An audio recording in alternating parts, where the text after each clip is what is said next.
ശക്തനായവൻ എനിക്ക് വലിയവ ചെയ്തിരിക്കുന്നു. അവിടുത്തെ നാമം പരിശുദ്ധം തന്നെ. അവിടുത്തെ ഭയപ്പെടുന്നവർക്ക് അവിടുത്തെ കരുണ തലമുറ തലമുറയോളം ഇരിക്കുന്നു. നമുക്ക് പ്രാർത്ഥിക്കാം. തലമുറ തലമുറയോളം കരുണയും കൃപയും നൽകി ഞങ്ങളെ നടത്തുന്ന ഞങ്ങളുടെ ദൈവമേ, സ്വർഗസ്ഥ പിതാവേ, അവിടുത്തെ തിരുസന്നിധിയിൽ ഞങ്ങൾക്ക് ഇന്നും കൂടി വന്ന് അങ്ങേ ആരാധിപ്പാൻ നൽകിയിരിക്കുന്ന ഭാഗ്യമുള്ള അവസ്ഥയ്ക്കായി ഞങ്ങൾ അങ്ങേ വാഴ്ത്തി സ്തുതിക്കുന്നു. കർത്താവിലും അവിടുത്തെ അമിതബലത്തിലും ആശ്രയിപ്പാൻ ഞങ്ങളെ ശക്തീകരിക്കണമേ. അങ്ങേ സത്യത്തിലും ആത്മാവിലും ആരാധിച്ച് തിരുകൃപകൾ അനുഭവിക്കുന്നതിന് ഞങ്ങളെ സത്യ നമസ്കാരികളാക്കി തീർക്കണമേ. ആവശ്യമായ അനുഗ്രഹങ്ങളാൽ ഞങ്ങളെ നിറച്ച് ഞങ്ങളുടെ ജീവിതത്തിൽ ദൈവിക സമൃദ്ധി ഉണ്ടാകുവാൻ കൃപ ചെയ്യണമേ. അങ്ങനെ സമാധാനത്തോടും സന്തോഷത്തോടും ജീവിക്കുന്നതിന് ഞങ്ങളെ പ്രാപ്തിയുള്ളവരാക്കി തീർക്കണമെന്ന് അപേക്ഷിക്കുമ്പോൾ യേശുമിശിഹാ മൂലം പ്രാർത്ഥന കേൾക്കണമേ. ആമേൻ. ദൈവത്തിൻ്റെ തിരുനാമ മഹത്വത്തിനായി ക്രിസ്തീയ ആരാധനയ്ക്കുള്ള പാട്ട് പുസ്തകത്തിൽ രണ്ടാമത്തെ പാട്ട് ചേർന്ന് ആലപിക്കാം. രണ്ടാമത്തെ പാട്ട്.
സ്തുതിലിത്താനികളാൽ നമുക്ക് ദൈവത്തെ സ്തുതിച്ച് ആരാധിക്കാം.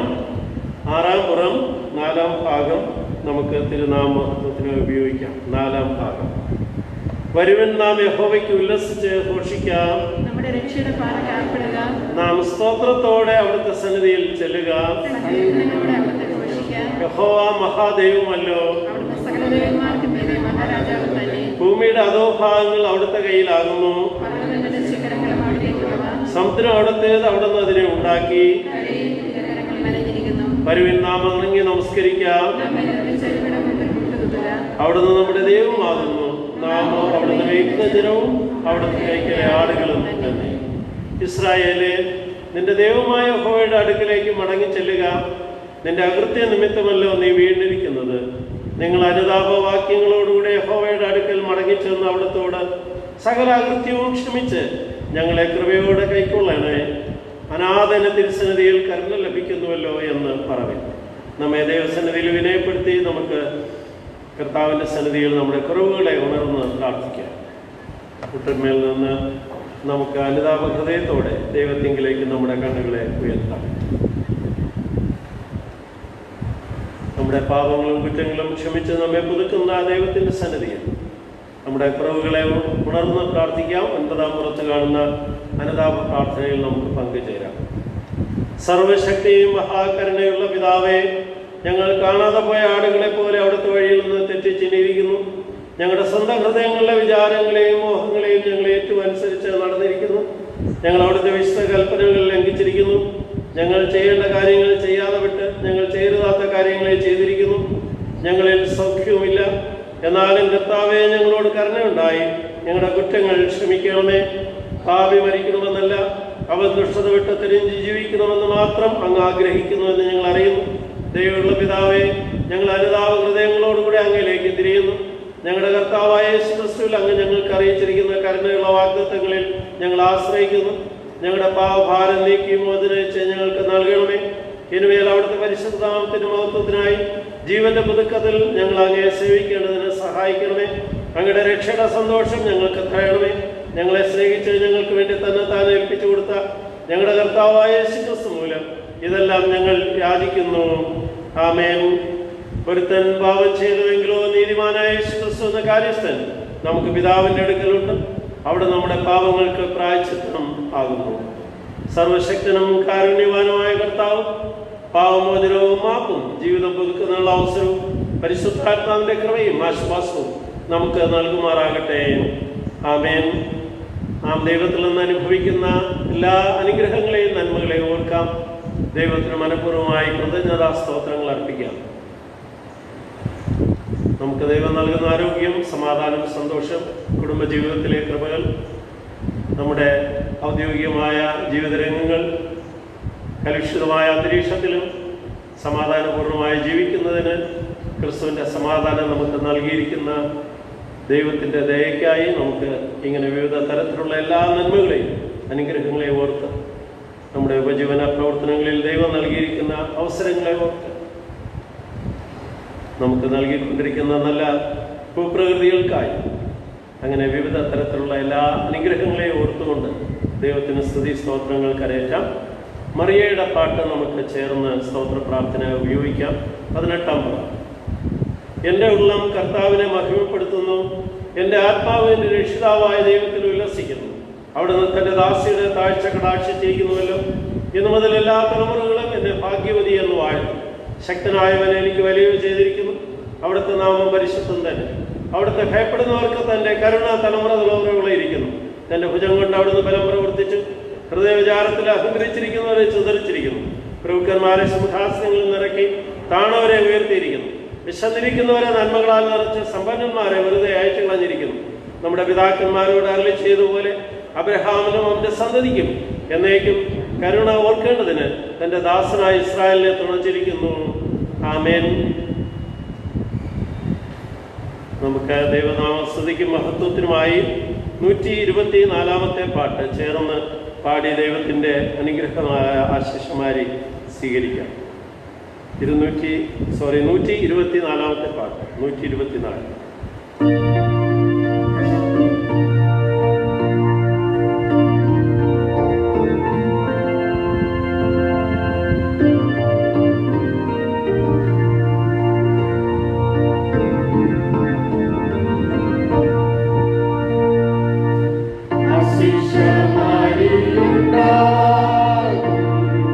Hallelujah.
വാക്യപ്രതിവാക്യമായി വായിക്കാം.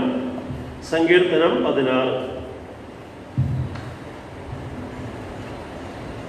ദൈവമേ, ഞാൻ അങ്ങേ ശരണം ആക്കിയിരിക്കാൻ എന്നെ കാത്തുകൊള്ളണമേ. ഭൂമിയിലെ വിശുദ്ധന്മാരോ അവർ എനിക്ക് പ്രസാദമുള്ള ശ്രേഷ്ഠന്മാർ തന്നെ.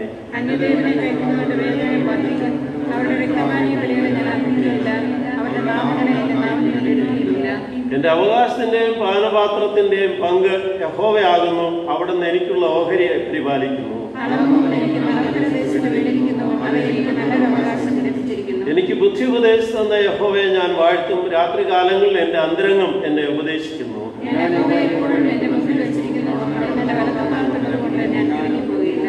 അതുകൊണ്ട് എന്റെ ഹൃദയം സന്തോഷിച്ച് എന്റെ മനസ്സ് ആനന്ദിക്കുന്നു. എന്റെ ജഡവും നിർഭയമായി വസിക്കുന്നു.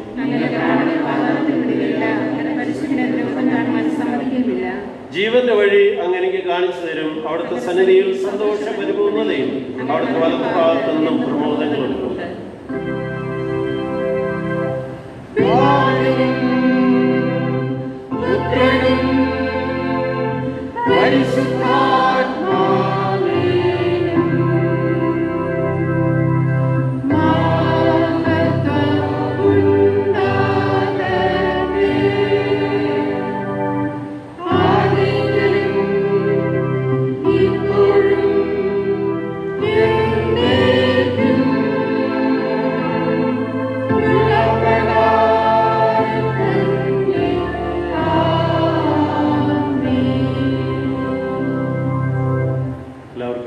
തിരുവചന പാഠഭാഗങ്ങൾ നമുക്ക് പ്രോത്സാഹിപ്പിക്കാം.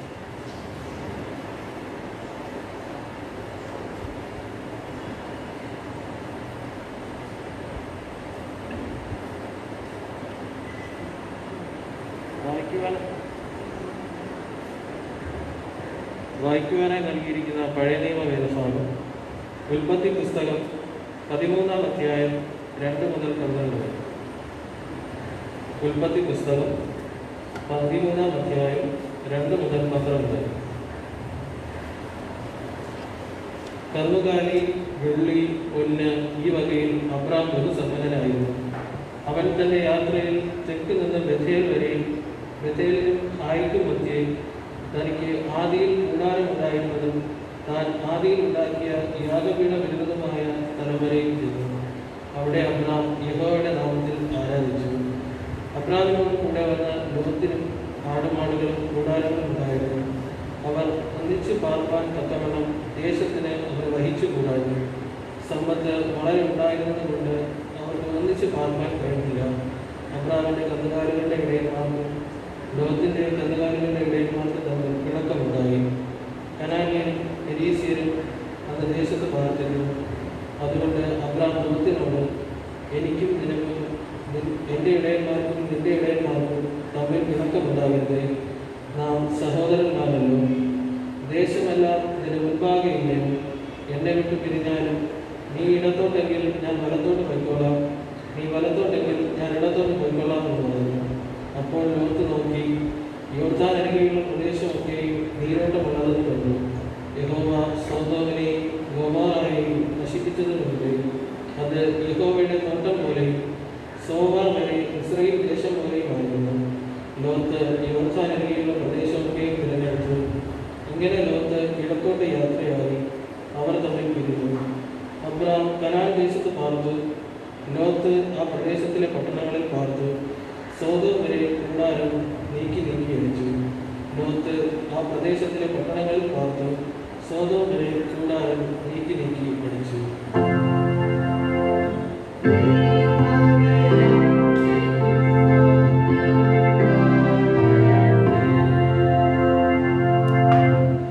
ലേഖനവേദഭാഗം അപ്പോസ്തല പ്രവൃത്തികൾ 6-ാം അധ്യായം 1 മുതൽ 6 വരെ. അപ്പോസ്തല പ്രവൃത്തികൾ 6-ാം അധ്യായം 1 മുതൽ 6 വരെ. ആ കാലത്ത് ശിഷ്യന്മാർ പെരുകി വരുമ്പോൾ തങ്ങളുടെ വിധവന്മാരെ ദിനംപ്രതിയുള്ള ശുശ്രൂഷയിൽ ഉപേക്ഷയായി വിചാരിച്ചു എന്ന് യവന ഭാഷക്കാർ എബ്രായ ഭാഷക്കാരുടെ നേരെ പുറപ്പെടുത്തു. പന്തിരുവർ ശിഷ്യന്മാരുടെ കൂട്ടത്തെ വിളിച്ചു വരുത്തി ഞങ്ങൾ ദൈവവചനം ഉപേക്ഷിച്ച് മേശകളിൽ ശുശ്രൂഷ ചെയ്യുന്നത് യോഗ്യമല്ല. ആകയാൽ സഹോദരന്മാരെ, ആത്മാവും ജ്ഞാനവും നിറഞ്ഞ് നല്ല സാക്ഷ്യമുള്ള 7 പുരുഷന്മാരെ നിങ്ങളിൽ തന്നെ തിരഞ്ഞെടുപ്പിൻ. അവരെ ഈ വേലയ്ക്ക് ആക്കാം. ഞങ്ങളോ പ്രാർത്ഥനയിലും വചന ശുശ്രൂഷയിലും ഉറ്റിരിക്കും എന്ന് പറഞ്ഞു. ഈ വാക്ക് കൂട്ടത്തിനൊക്കെയും ബോധ്യമായി. വിശ്വാസവും പരിശുദ്ധാത്മാവും നിറഞ്ഞ പുരുഷനായ സ്തേഫാനോസ്, ഫിലിപ്പോസ്, പ്രൊക്കോരോസ്, നിക്കാനോ, തീമോൻ, പർമെനാസ്, യഹൂദ മതാനുസാരിയായ അന്ത്യോക്യക്കാരൻ നിക്കോലാവോസ് എന്നിവരെ തിരഞ്ഞെടുത്തു. അപ്പോസ്തലന്മാരുടെ മുൻപാകെ നിർത്തി അവർ പ്രാർത്ഥിച്ച് അവരുടെ മേൽ കൈവച്ചു.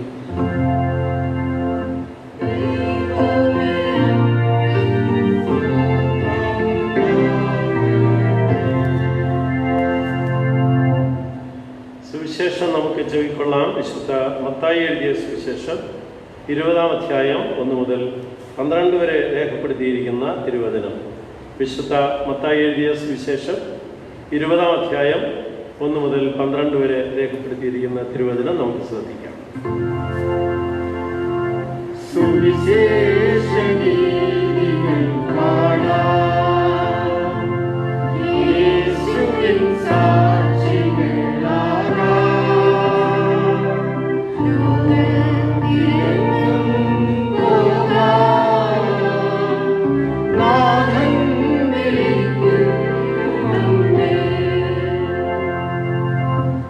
സ്വർഗരാജ്യം തൻ്റെ മുന്തിരിത്തോട്ടത്തിൽ വേലക്കാരെ വിളിച്ചാക്കേണ്ടതിന് പുലർച്ചയ്ക്ക് പുറപ്പെട്ട വീട്ടുടയവനോട് സദൃശം. വേലക്കാരോട് അവൻ ദിവസത്തേക്ക് ഓരോ വെള്ളിക്കാശ് പറഞ്ഞൊത്തിട്ട് അവരെ മുന്തിരിത്തോട്ടത്തിൽ അയച്ചു. 3-ാം മണി നേരത്ത് പുറപ്പെട്ടു. മറ്റു ചിലർ ചന്തയിൽ മിനക്കെട്ട് നിൽക്കുന്നത് കണ്ടു. നിങ്ങളും മുന്തിരിത്തോട്ടത്തിൽ പോകുവിൻ, ന്യായമായത് തരാം എന്ന് അവരോട് പറഞ്ഞു. അവർ പോയി. അവൻ 6-ാം മണി നേരത്തും 9-ാം മണി നേരത്തും ചെന്ന് അങ്ങനെ തന്നെ ചെയ്തു. 11-ാം മണി നേരത്തും ചെന്ന് മറ്റു ചിലർ നിൽക്കുന്നത് കണ്ടിട്ട്, നിങ്ങൾ ഇവിടെ പകൽ മുഴുവനും മിനക്കെട്ട് നിൽക്കുന്നത് എന്ത് എന്ന് ചോദിച്ചു. നിങ്ങളെ ആരും കൂലിക്ക് വിളിക്കായക കൊണ്ടത്രേ എന്ന് അവർ പറഞ്ഞപ്പോൾ, നിങ്ങളും മുന്തിരിത്തോട്ടത്തിലേക്ക് ചെല്ലുവൻ എന്ന് അവരോട് പറഞ്ഞു. സന്ധ്യയായപ്പോൾ മുന്തിരിത്തോട്ടത്തിൻ്റെ ഉടയവൻ തൻ്റെ വിചാരകനോട് വേലക്കാരെ വിളിച്ച്, പിൻപന്മാർ തുടങ്ങി മുൻപന്മാർ വരെ അവർക്ക് കൂലി കൊടുക്ക എന്ന് പറഞ്ഞു. അങ്ങനെ 11-ാം മണി നേരത്ത് വന്നവർ ചെന്ന് ഓരോ വെള്ളിക്കാശ് വാങ്ങി. മുൻപന്മാർ വന്നപ്പോൾ തങ്ങൾക്ക് അധികം കിട്ടും എന്ന് നിരൂപിച്ചു. അവർക്കും ഓരോ വെള്ളിക്കാശ് കിട്ടി. അത് വാങ്ങിയിട്ട് അവർ വീട്ടുടയവൻ്റെ നേരെ പെറുപെറുത്തു. ഈ പിൻപന്മാർ 1 മണി നേരം മാത്രം വേല ചെയ്തിട്ടും നീ അവരെ പകലത്തെ ഭാരവും വെയിലും സഹിച്ച ഞങ്ങളോട് സമമാക്കിയല്ലോ എന്ന് പറഞ്ഞു. ഈ തിരുവചനത്താൽ ദൈവം നമ്മേവരെയും സമൃദ്ധിയായി അനുഗ്രഹിക്കുമാറാകട്ടെ. ആമേൻ.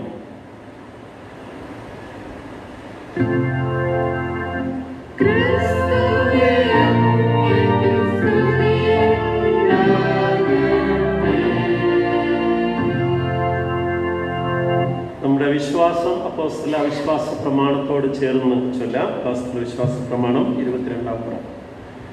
സർവശക്തിയുള്ള പിതാവായി ആകാശത്തെയും ഭൂമിയെയും സൃഷ്ടിച്ച ദൈവത്തിൽ ഞാൻ വിശ്വസിക്കുന്നു. ദൈവത്തിന്റെ ഏകപുത്രനായി നമ്മുടെ കർത്താവായ യേശുക്രിസ്തുവിൽ ഞാൻ വിശ്വസിക്കുന്നു. അവിടുന്ന് പരിശുദ്ധാത്മാവിനാൽ തന്നെ ഉൾപ്പായിക്കൊണ്ട് ജനിച്ചു. പൊന്തിയോസ് പീലാത്തോസിൽ കഷ്ടപ്പെട്ടു, കുരിശിൽ തറയ്ക്കപ്പെട്ടു, മരിച്ച് അടക്കപ്പെട്ടു.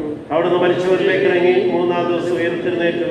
അവിടുന്ന് സ്വർഗത്തിലേക്ക് കയറി സർവശക്തിയുള്ള പിതാവായ ദൈവത്തിന്റെ വലത്തുഭാഗത്തിരിക്കുന്നു. അവിടുന്ന് ജീവനുള്ളവരെയും മരിച്ചവരെയും ന്യായവിധിപ്പാൻ വരികയും ചെയ്യും. പരിശുദ്ധാത്മാവിൽ ഞാൻ വിശ്വസിക്കുന്നു. വിശുദ്ധ കാതോലിക സഭയിലും വിശുദ്ധ സംസ്കൃതത്തിലും പാവമോചനത്തിലും മരിച്ചവരുടെ പുനരുത്ഥാനത്തിലും നിത്യജീവനിലും ഞാൻ വിശ്വസിക്കുന്നു. നമുക്ക് മുട്ടുകൾ മടക്കി മധ്യസ്ഥ ചെയ്ത് പ്രാർത്ഥിക്കാം. മഹാകരുണയും കൃപയും നിറഞ്ഞ ഞങ്ങളുടെ ദൈവമേ, സ്വർഗസ്ഥ പിതാവേ, അവിടുത്തെ ദിവ്യശക്തി അനുഭവിച്ച് അങ്ങയോട് ചേർന്ന് നിലനിൽക്കുന്നതിന് അവിടുന്ന് ഞങ്ങളെ വിളിച്ച് വേർതിരിച്ചിരിക്കാൻ സ്തോത്രം ചെയ്യുന്നു. ഞങ്ങളുടെ പ്രയത്നങ്ങളെ അവിടുന്ന് അംഗീകരിക്കുകയും ഞങ്ങൾക്ക് ആവശ്യമായ അനുഗ്രഹങ്ങൾ നൽകി സമാധാനത്തോടും സന്തോഷത്തോടും ജീവിക്കുന്നതിന് അവിടുന്ന് ഞങ്ങളെ പ്രാപ്തിപ്പെടുത്തുകയും ചെയ്യുന്ന കരുണകൾക്കായി സ്തോത്രം. ഈ ആരാധനയിൽ കടന്നു വന്നിരിക്കുന്ന ഞങ്ങളെല്ലാവരെയും അവിടുന്ന് അനുഗ്രഹിക്കണമേ. ഈ ആരാധനയിൽ പങ്കുചേരുന്ന വിദൂരങ്ങളിലായിരിക്കുന്ന പ്രിയപ്പെട്ടവരെ ഞങ്ങൾ ഓർക്കുന്നു. അവരവർക്ക് ആവശ്യമായ അനുഗ്രഹങ്ങളും ദൈവകൃപയും ധാരാളമായി നൽകി അവിടുന്ന് നടത്തണമെന്ന് ഞങ്ങൾ പ്രാർത്ഥിക്കുന്നു. അങ്ങേലും അവിടുത്തെ അമിത ബലത്തിലും ആശ്രയിപ്പാൻ സമാധാനം കാക്ഷിക്കുന്ന ആളുകളായി ഈ ലോകത്തിൽ നിലനിൽക്കുവാൻ പ്രതികൂലമായിരിക്കുന്ന സാഹചര്യത്തിലും അനുകൂലമായി ഞങ്ങളോട് കൂടെ ഇരിക്കുന്ന അവിടുത്തെ ദിവ്യ ശക്തിയെ ഞങ്ങൾക്ക് അനുഭവിപ്പാൻ അവിടുന്ന് ഞങ്ങളെ സഹായിക്കുകയും ഒരുക്കുകയും ചെയ്യണമേ. ദോഷങ്ങളിൽ നിന്നും കഷ്ടങ്ങളിൽ നിന്നും വീണ്ടെടുക്കുന്ന അവിടുത്തെ തിരുക്കരുണ ഞങ്ങൾക്ക് നൽകി ഞങ്ങളെ നയിച്ചു വരികയാൽ സ്തോത്രം. ഞങ്ങളുടെ എല്ലാ കുടുംബങ്ങൾക്കായും പ്രാർത്ഥിക്കുന്നു. എല്ലാ വ്യക്തികളെയും ആബാലവൃദ്ധം ഏവരെയും അവിടുന്ന് അനുഗ്രഹിച്ച് ആസ്വദിക്കണമേ. വിവിധ നിലകളിൽ, വിവിധ സാഹചര്യങ്ങളിൽ, വിവിധ സാധ്യതകൾ ഉൾക്കൊണ്ടുകൊണ്ട് ജീവിതത്തിൻ്റെ അഭിവൃദ്ധിക്കായി പരിശ്രമിക്കുന്ന ഏവരെയും അവിടുന്ന് ബലപ്പെടുത്തണമെന്ന് ഞങ്ങൾ പ്രാർത്ഥിക്കുന്നു. കർത്താവെ, ജീവിതത്തിൻ്റെ യഥാർത്ഥമായിരിക്കുന്ന അവസ്ഥകളെ ഉൾക്കൊള്ളുന്നതിന് മനസ്സില്ലാതെ പിന്തിരിപ്പന്മാരായി കർത്താവെ മെനക്കെട്ട് നിൽക്കുന്ന അനേകം ആളുകൾ ഞങ്ങളുടെ ദേശത്തുണ്ട് എന്ന് ഞങ്ങൾ അറിയുന്നു. അവരവരുടെ ജീവിതത്തിൽ അവിടെ നൽകിയിരിക്കുന്ന കഴിവുകൾക്കനുസരിച്ച് അവരുടെ ഉത്തരവാദിത്വങ്ങളേതായൊക്കെ നിർവഹിക്കുവാനും അങ്ങനെ അധ്വാനിക്കുന്നവർ ആശ്വാസം കണ്ടെത്തുന്നതിന് അവിടെ നിന്ന് ഒരുക്കിയിരിക്കുന്ന മുഖാന്തരങ്ങളിലൂടെ ജീവിത അഭിവൃദ്ധി പ്രാപിക്കുന്നതിനും അവിടെ നിന്ന് സഹായിക്കണമേ. ഞങ്ങളുടെ ദേശത്തിനായി, ഞങ്ങളുടെ സംസ്ഥാനത്തിനായി, ഞങ്ങളുടെ രാജ്യത്തിനായി, വിദേശ രാജ്യങ്ങൾക്കായി, പ്രത്യേക ലോകത്തിലെ ആകമാനം നിലനിൽക്കുന്ന എല്ലാ രാഷ്ട്രങ്ങൾക്കായി ഞങ്ങൾ പ്രാർത്ഥിക്കുന്നു. സമാധാനപരമായ അന്തരീക്ഷത്തിൽ ഞങ്ങൾ വളർന്ന് പ്രശോഭിക്കത്തക്കോണം സമാധാനത്തിന്റെ പ്രഭുവായിരിക്കുന്ന അവിടുന്ന് കലഹം നിറഞ്ഞിരിക്കുന്ന കലുഷിതമായിരിക്കുന്ന അന്തരീക്ഷങ്ങളെ സമചിത്തതയിലേക്ക് നയിക്കണമെന്ന് ഞങ്ങൾ അങ്ങയോട് അപേക്ഷിക്കുന്നു. തിരുക്കൃപയിൽ ഞങ്ങളെ എവരെയും അങ്ങനെ നടത്തണമേ. ഞങ്ങളുടെ മനസ്സിന്റെ അന്തരാത്മാക്കളെ അവിടുന്ന് സമാധാനം കൊണ്ട് നിറയ്ക്കണമെന്ന് ഞങ്ങൾ പ്രാർത്ഥിക്കുന്നു. കർത്താവെ, അവിടുത്തെ ദിവ്യമായ കൃപകൾ അനുഭവിക്കും വിധം ഞങ്ങളെല്ലായ്പ്പോഴും രൂപാന്തരപ്പെടുത്തുന്ന അവിടുത്തെ കരുണയ്ക്കായി സ്തോത്രം. ആത്മാവിന്റെ ദിവ്യ ചൈതന്യത്താൽ ഞങ്ങൾ നിറയുവാൻ ഞങ്ങളുടെ ജീവിതത്തെ അവിടുന്ന് സഹായിക്കണമേ. ഭാരങ്ങളിലും പ്രശ്നങ്ങളിലും ഇരിക്കുന്ന ആളുകളുണ്ട്, കഷ്ടങ്ങളിലിരിക്കുന്നവരുണ്ട്. അവരോട് മനസ്സിലായണമേ. ജീവിതത്തിൽ വിവിധ തരത്തിലുള്ള പ്രതികൂലമായ സാഹചര്യങ്ങളിൽ മുന്നോട്ട് എങ്ങനെ പോകുമെന്ന് ചിന്തിച്ച് ഭാരപ്പെടുന്നവരുണ്ട്. ഉപജീവനത്തിന് വകയില്ലാതിരിക്കുന്നവരുണ്ട്. കർത്താവെ, കടഭാരങ്ങൾ കൊണ്ട് പ്രശ്നം അനുഭവിക്കുന്ന ആളുകളുണ്ട്. ഏവരോട് അവിടുന്ന് മനസ്സിലായണമേ. വിവിധ തരത്തിലുള്ള സാമ്പത്തികമായ നഷ്ടങ്ങളിൽ ഏർപ്പെട്ട് വിവിധ തരത്തിൽ മാനസികമായി തകർന്നും നുറുങ്ങിയിരിക്കുന്ന ആളുകളുണ്ട്. അവരോട് അവിടുന്ന് കൃപയുണ്ടാകണമെന്ന് ഞങ്ങൾ പ്രാർത്ഥിക്കുന്നു. കർത്താവെ, ഞങ്ങളിൽ രോഗികളായിരിക്കുന്ന ആളുകളെ ഓർത്ത് പ്രാർത്ഥിക്കുന്നു. അവരവർക്ക് അവിടുന്ന് ആശ്വാസവും സമാധാനവും അവിടുന്ന് നൽകണമെന്ന് ഞങ്ങൾ പ്രാർത്ഥിക്കുന്നു. കർത്താവെ, ആശുപത്രിയിൽ അഭയം പ്രാപിച്ചിരിക്കുന്ന മേരി ടീച്ചറിനായി പ്രാർത്ഥിക്കുന്നു.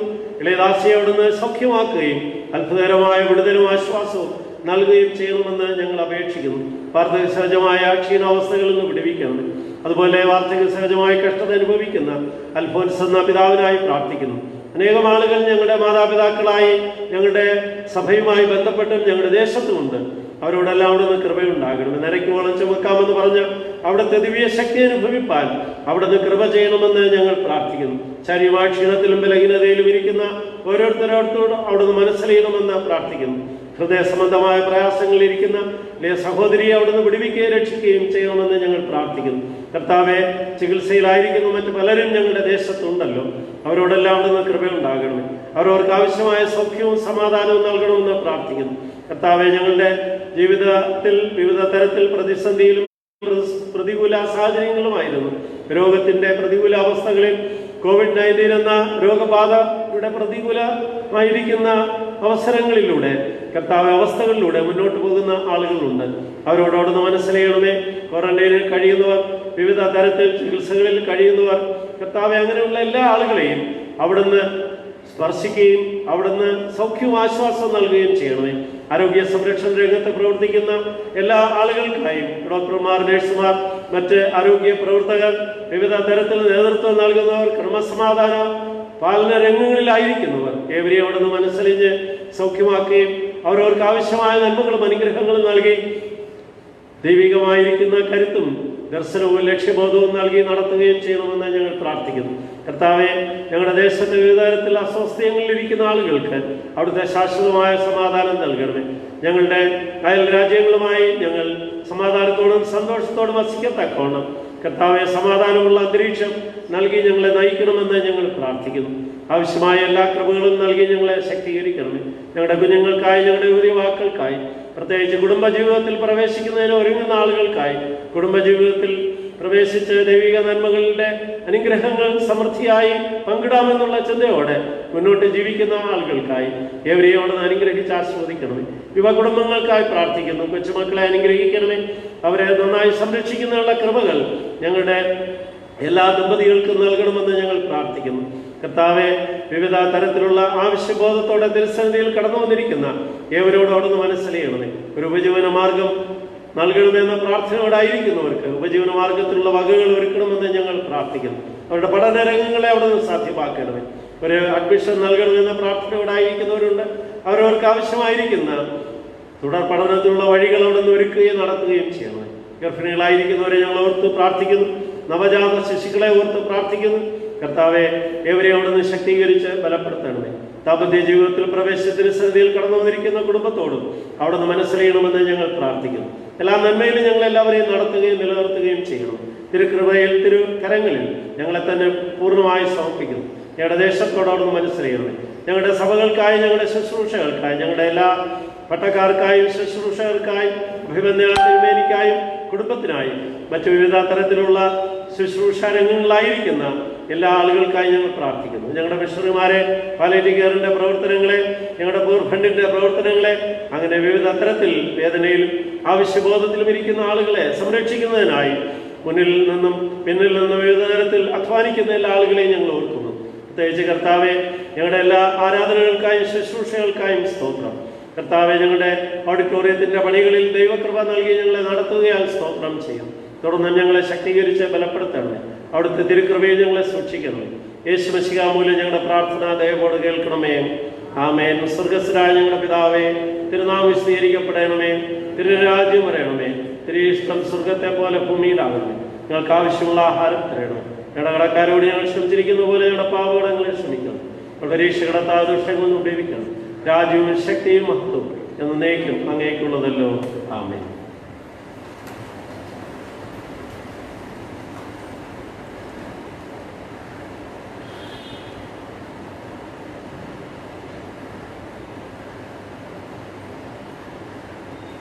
ദൈവത്തിൻ്റെ തിരുനാമത്തിന് മഹത്വം ഉണ്ടാകട്ടെ. ഈ ആരാധനയിൽ പങ്കെടുക്കുന്ന എല്ലാവരെയും ദൈവം അനുഗ്രഹിക്കട്ടെ എന്ന് പ്രാർത്ഥിക്കുകയും എല്ലാ നന്മകളും നേരുകയും ചെയ്യുന്നു.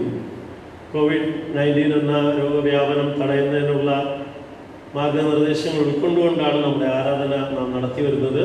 അതിലേവരും അങ്ങനെ ആ പ്രത്യേക നിലകളിൽ സഹകരിക്കുന്നതിൽ പ്രത്യേകം സന്തോഷമുണ്ട്. നാം ഇപ്പോൾ 3 ആരാധനകൾ ക്രമീകരിച്ചിട്ടുണ്ട്. 6:30 മണിക്കും 8:30 മണിക്ക് ഇപ്പോൾ നടക്കുന്ന ഈ ആരാധനയും അതുപോലെ 10:30 മണിക്കുള്ള ആരാധനയുമുണ്ട്. ഈ ആരാധനകളിൽ പങ്കുചേരുന്നതിന് ക്രമമായ ആളുകൾ എല്ലാവരും ശ്രദ്ധിക്കുവാൻ നിങ്ങളെ ഓർമ്മപ്പെടുത്തുന്നു. നമുക്ക് നമ്മുടെ ഓഡിറ്റോറിയത്തിൻ്റെ 2ാം ഘട്ട പണികൾ ഭംഗിയായിട്ട് നടത്തുന്നതിനുള്ള അവസരങ്ങൾ ദൈവം നൽകുന്നു. അതിൽ സ്പോൺസർ ചെയ്തും അതുപോലെ സംഭാവനകളും നേർച്ചകളും നൽകിയും സഹകരിക്കുന്ന എല്ലാവരെയും, നേതൃത്വം നൽകി അതിനുവേണ്ട പണികളിൽ ഏർപ്പെടുന്ന എല്ലാവരെയും ദൈവം അനുഗ്രഹിക്കട്ടെ എന്ന് പ്രാർത്ഥിക്കുന്നു. തുടർ പ്രവർത്തനങ്ങളിലും സഹകരിക്കുക. ഓഡിറ്റോറിയത്തിൻ്റെ ഒരു കമ്മിറ്റി 30-ാം തീയതി വൈകുന്നേരം 5 മണിക്ക് നടക്കുന്നതാണ്. അതിൽ പങ്കുചേരുന്നതിന് കമ്മിറ്റി അംഗങ്ങൾ ശ്രദ്ധിക്കുക. പാലിയേറ്റീവ് കെയറിൻ്റെയും പൂർ ഫണ്ടിൻ്റെയും സുവിശേഷ സമിതിയുടെയും പ്രവർത്തനങ്ങളും ഭംഗിയായി നടന്നു വരുന്നു. അതിൽ നമ്മുടെ പ്രത്യേക തുകകളും സഹായഹസ്തവും നമ്മൾ നൽകുന്നതിൽ പ്രത്യേകം സന്തോഷിക്കുന്നു. കുഞ്ഞാങ്കോട് രദ്രമായി നടക്കുന്ന ആരാധന ഇന്ന് വൈകുന്നേരവും ഉണ്ടായിരിക്കുന്നതാണ്. അതിൻ്റെ സുഗമമായ നടത്തിപ്പിന് വേണ്ടി പ്രത്യേകം സംഭാവനകളും നേർച്ചകളും നൽകുന്ന ആളുകൾ അത് നൽകുവാൻ നിങ്ങളെ ഓർമ്മപ്പെടുത്തുന്നു. ഇനിയും നിങ്ങളുടെ പ്രത്യേകമായ ശ്രദ്ധ ഈ പ്രത്യേക ആവശ്യത്തിനുണ്ടായിരിക്കേണ്ടതാണ്. നമ്മുടെ തദ്ദേശീയവും ദേശീയവുമായ എല്ലാ സുവിശേഷ പ്രവർത്തനങ്ങളും സജീവമായി നടത്തുന്നതിന് ദൈവത്തിൽ ആശ്രയിച്ച് പ്രാർത്ഥനയോടെ മുന്നോട്ട് പോവുക. ക്രൈസ്തവ ദീപികയുടെ വരിസംഖ്യ ഇനിയും പുതുക്കാൻ താല്പര്യമുള്ളവർക്ക് അത് നൽകാവുന്നതാണ്. 200 രൂപയാണ് അതിൻ്റെ തുക. നമ്മുടെ കുടുംബ സ്തോത്രം സമർപ്പിക്കുന്നതിനുള്ള കുടുംബവാര സ്തോത്ര കാഴ്ച നൽകുന്നതിനുള്ള പ്രത്യേക കവറുകളുണ്ട്. അത് മഹാടതലത്തിലെ സ്ത്രീജന സഖ്യ പ്രവർത്തനങ്ങളുമായുള്ള ബന്ധത്തിലാണ്. അതിലും കുടുംബായവരും സഹകരിക്കുവാൻ ഓർമ്മപ്പെടുത്തുന്നു. നമുക്ക് ഈ സമയത്ത് നമ്മുടെ പ്രത്യേക ആവശ്യങ്ങളെയും പ്രത്യേകമായ നേർച്ചകളെയും എല്ലാം സമർപ്പിച്ച് ദൈവത്തോട് പ്രാർത്ഥിക്കാം. നമുക്കെല്ലാവർക്കും എഴുന്നേറ്റ് നിൽക്കാം. കരുണാസമ്പന്നനും ഞങ്ങളുടെ ജീവന്റെ ഉടമസ്ഥനുമായ ദൈവമേ, ഞങ്ങളെ തന്നെ അവിടുത്തെ സന്നിധിയിൽ സമർപ്പിച്ച് അങ്ങേ ആരാധിപ്പാൻ, കാഴ്ച നേർച്ചകൾ സമർപ്പിച്ച് അവിടുത്തെ സന്നിധിയിൽ നന്ദിയുള്ളവരായിരിക്കാൻ അവിടുന്ന് കൃപ ചെയ്യുക. സ്തോത്രാർപ്പണമായ അവിടുത്തെ സന്നിധിയിൽ കടന്നു വന്നിരിക്കുന്ന ഏവരെയും അവിടുന്ന് അനുഗ്രഹിക്കണം. ഞങ്ങളെ തന്നെ തിരുസന്നിധിയിൽ സമർപ്പിച്ച് നന്മകൾ അനുഭവിപ്പാൻ അവിടുന്ന് ഞങ്ങളെ വിളിച്ചിരിക്കുന്നുണ്ട്. കർത്താവെ, ഞങ്ങളുടെ സ്തുതി സ്തോത്രങ്ങളോടുകൂടെ ഞങ്ങളുടെ കൃതാർത്ഥത അവിടുത്തെ സന്നിധിയിൽ കരയേറ്റുന്നതിൻ്റെ ഭാഗമായി അർപ്പിച്ചിരിക്കുന്ന എല്ലാ സ്തോത്രാർപ്പണങ്ങളെയും ഞങ്ങൾ തിരുസന്നിധിയിൽ ഓർക്കുന്നു. ഓരോരുത്തരെയും ആളാമൃതിയായിട്ട് അനുഗ്രഹിക്കണം. വിവാഹ സ്തോത്രവുമായി കടന്നു വന്നിരിക്കുന്ന ദമ്പതികളെ അവരുടെ ദാമ്പത്യ ജീവിതത്തിൽ ശ്രേഷ്ഠമായ നിലകളിൽ മുന്നോട്ട് നയിക്കണമെന്ന് ഞങ്ങൾ പ്രാർത്ഥിക്കുന്നു. കർത്താവെ, പാലിയേറ്റീവ് കെയറിൻ്റെ ആവശ്യങ്ങൾക്കായി, സുവിശേഷ സമിതിയുടെ ആവശ്യങ്ങൾക്കായി, ഓഡിറ്റോറിയത്തിൻ്റെ പ്രവർത്തനങ്ങൾക്കായി, പൊന്നാങ്കോട് ആരാധനാ കേന്ദ്രത്തിൻ്റെ പ്രവർത്തനങ്ങൾക്കായി, അങ്ങനെ വിവിധ തരത്തിൽ കർത്താവുമായുള്ള ബന്ധത്തിൽ ദൈവരാജ്യത്തിൻ്റെ വർധനവിനായി സമർപ്പിച്ചിരിക്കുന്ന എല്ലാ കാഴ്ചകളെയും അവിടുന്ന് അനുഗ്രഹിച്ച് ആസ്വദിക്കണം. തിരുകൃപകളാൽ ഞങ്ങളെ നിറയ്ക്കണമേ. ഞങ്ങൾ സമ്പൽ സമൃദ്ധമായി ശ്രീപൂർണ്ണമായി ജീവിപ്പാൻ അവിടുത്തെ ആത്മാവിനാൽ ഞങ്ങളെ എല്ലായ്പ്പോഴും ഉദ്ദീപിപ്പിക്കണമെന്ന് അപേക്ഷിക്കുമ്പോൾ യേശു മശിഹാ മൂലം ഞങ്ങളുടെ പ്രാർത്ഥന കേൾക്കണമേ. ആമേൻ. നമുക്ക് നിൽക്കുമ്പോൾ 291 പാട്ടിൻ്റെ ഒന്നും അവസാനത്തെയും ചരണങ്ങൾ പാടി തിരുവചന കേൾവിക്കായി നമ്മെ വിനയപ്പെടുത്താം. 291.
പ്രാർത്ഥിക്കാം.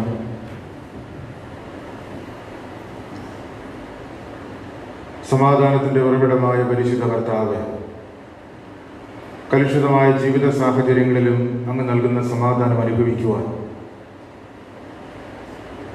പ്രശ്നങ്ങളെ പരിഹരിച്ച് സമാധാനം കണ്ടെത്തുന്നവരായി നിലനിൽക്കുവാൻ തിരുവചനത്തിലൂടെ ഞങ്ങൾക്ക് നൽകുന്ന ആലോചനകൾക്കായി സ്തോത്രം. അവിടുത്തെ സന്നിധിയിൽ വിനയപ്പെട്ട് ചില നിമിഷങ്ങൾ ഞങ്ങൾ ചെലവിടുമ്പോൾ അങ്ങ് ഞങ്ങളോട് സംസാരിക്കണമേ. ദൈവികമായ ആലോചനകൾ നൽകി ഞങ്ങൾ അനുഗ്രഹിക്കണമേ. യേശുക്രിസ്തു മുഖാന്തരം പ്രാർത്ഥന കേൾക്കണം പിതാവേ. ആമേൻ.